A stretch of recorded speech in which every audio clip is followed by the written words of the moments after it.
Fitter TV YouTube channel में आप सभी का एक बार फिर से स्वागत है। चलिए दोस्तों, बात करते हैं बहुत ही ज़रूरी एक टॉपिक के बारे में।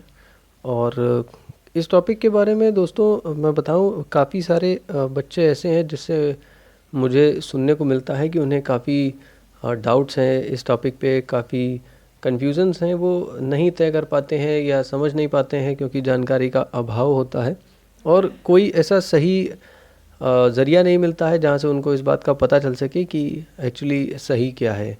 तो फ़िलहाल टॉपिक तो आप सभी ने पढ़ लिया होगा, एनसीवीटी और एससीवीटी में अंतर आज हम बताएंगे। और अंतर के साथ साथ हम ये भी जानेंगे कि दोनों में से ज़्यादा अच्छा कौन है या कौन सा हमें करना चाहिए, किस तरीके से, तो इसके बारे में आज हम बताते हैं। तो चलिए शुरू करते हैं।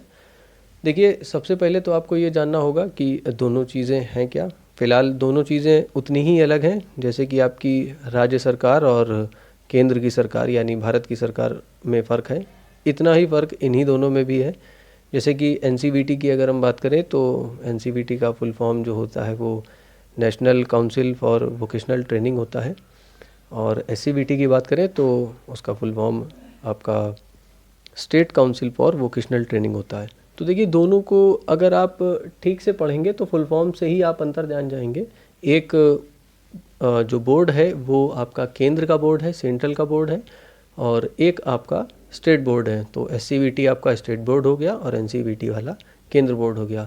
तो एनसीवीटी एक ही होता है और एससीवीटी उतने होते हैं जितने आपके स्टेट होते हैं। देखिए, ये हर स्टेट में काम करता है। आप यूपी से हैं तो यूपी का एससीवीटी अलग होगा, और एमपी से हैं तो एमपी का भी एससीवीटी होगा।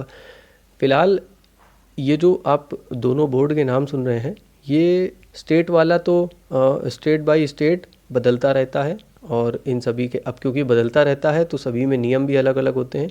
तो क्योंकि जो भी एससीवीटी बोर्ड होता है, इनके जो भी सरकार होती है वो आपकी स्टेट की गवर्नमेंट होती है, तो वो जो नियम चाहती हैं, जो भी लागू करते हैं, वो उन्हीं के अंडर गोन होते हैं। तो इसीलिए ये हर स्टेट टू स्टेट अलग अलग हो सकता है। मान लीजिए जैसे अगर यूपी है तो यूपी में अगर उन्होंने कहा कि हम 100 नंबर का पेपर रखेंगे, तो हो सकता है कि एमपी की जो गवर्नमेंट हो वो 50 नंबर का पेपर रखे। तो इसमें किसी का प्रेशर नहीं होता है, ये अपना अपना सभी के स्टेट का एक अलग इंडिविजुअल बोर्ड है और उसमें कोई हस्तक्षेप नहीं कर सकता।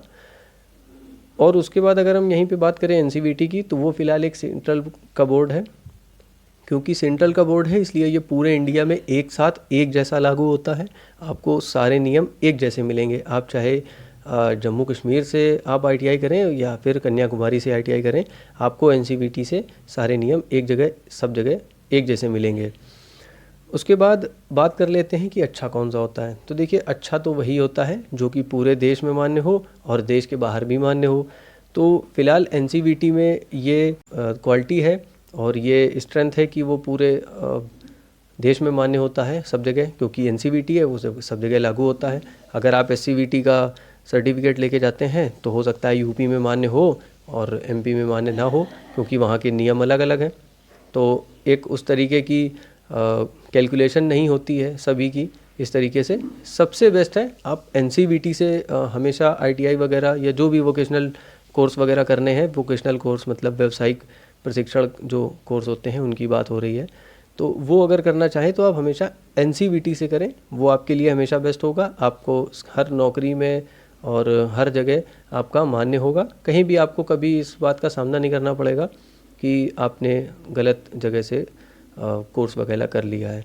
तो अगर कोई ऐसे लोग हैं, कोई ऐसे परिचित व्यक्ति हैं आपके जो एससीवीटी वगैरह से करने की सोच रहे हैं कोई कोर्स वगैरह, तो आप उनको सख्त एक जानकारी दें और मना भी करें कि एससीवीटी वगैरह का इस वक्त कोई भी बेनिफिट नहीं है। एनसीवीटी से ही वो अपना सारा कोर्स वगैरह करें तो उनके लिए आगे भविष्य में बेनिफिशियल रहेगा।